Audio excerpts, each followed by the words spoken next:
Here we are. Another beautiful car. How many years have you had it for? How many years have I been doing car audio? Or no, this car currently. First. This is its third, fourth year maybe. Okay. How many iterations of install? This is the second. Okay, it's not that bad. And overall, how many years? As far as competing or with this one? Yeah. Competing in general, I started dabbling car audio in 1985. So, yep. It's amazing. I've seen a lot of things come and go. That's for sure. Try to learn. You know, all this is actually my work, my design, my install. So I try to. It's amazing that even after so many years, you're still doing it. Yeah. So many people. How many people you saw coming and going over the years? A lot. Yeah. A lot. And there for a while, I did quit doing it for like 9 to 10 years. Just family took over, I guess. Needed a break. Yeah. And yeah. Let's see what we have in this beautiful Beetle. So what can we know about the system here? Again, I have to drive the car. I can't trailer the car to shows.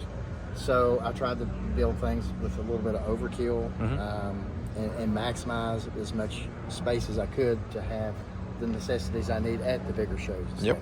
So this is what I come up with. The amplifier is mounted in the back. The mount rack that it's on is a two-part. There's a front to it too, where the power comes in.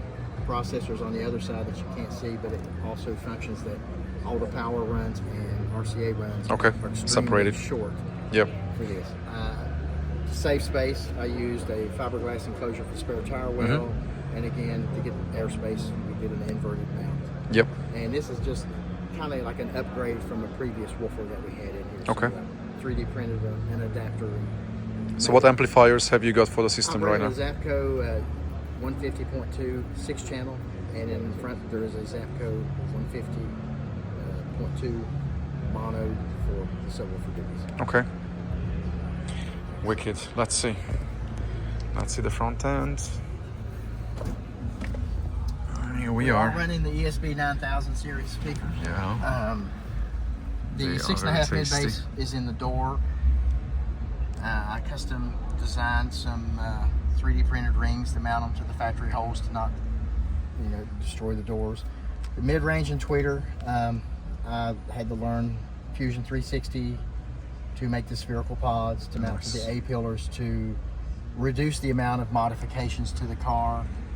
And plus, I feel like the color coding of them just belongs in the Volkswagen, because there's not a flat panel really on this bug. So definitely it works. So did you print these or? Yes, I designed them and printed them. I guess you dampened them really well, because it doesn't feel like just a printed pod. Plenty of treatment went into it, I bet. Well, in the design phase, the wall thickness, and I used 100% infill to get it as resonant free as I could. How long did it take to print the big pod? The big pod, 12, 14 hours maybe. Okay. It's not bad. I chose a smaller, a slower print cycle. It seems to work better quality at the print for my printer that I have. All right, so source Sony?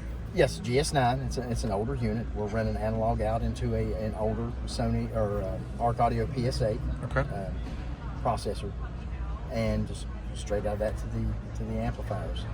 As far as interconnects, I'm using the homemade Mogami cables. Okay. And the design I got is from an old engineer who worked for ADS years ago. He recommended that, and that's what I've been using. And it's no noise, it's simple. We like a system without any noise. So what would you say? What are the favorite things in this system for you that really stand out? The car it's a small car, and everyone gets in the small car thinking it's going to be like a shoebox, but the system presents itself much more spacious than the environment that you in. The perception of it is, you realize real quick, oh wow, it's not cramped at all. Nice.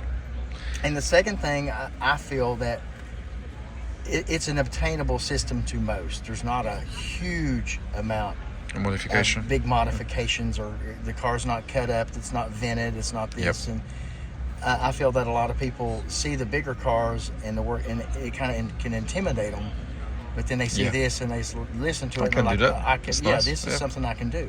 Definitely achievable for many people. It's like a restaurant. You have to have many things on the menu. If you had no limitation on, restrictions of installation and no budget issue, what would you do to this car? The ultimate madness. Or you're just happy with it?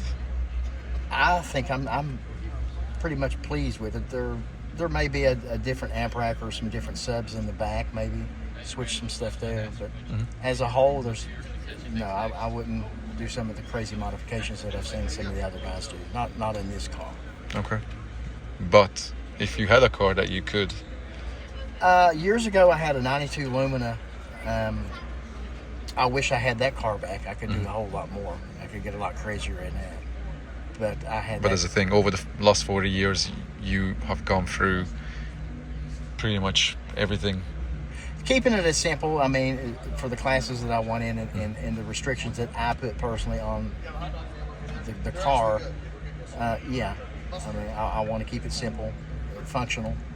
Nice. And again, I wanted something for maybe the newcomer to look at and say, hey, I can do this. I can do that. It's obtainable. Yep, definitely. And because they'll look at a big car, and I know I'll watch your channel.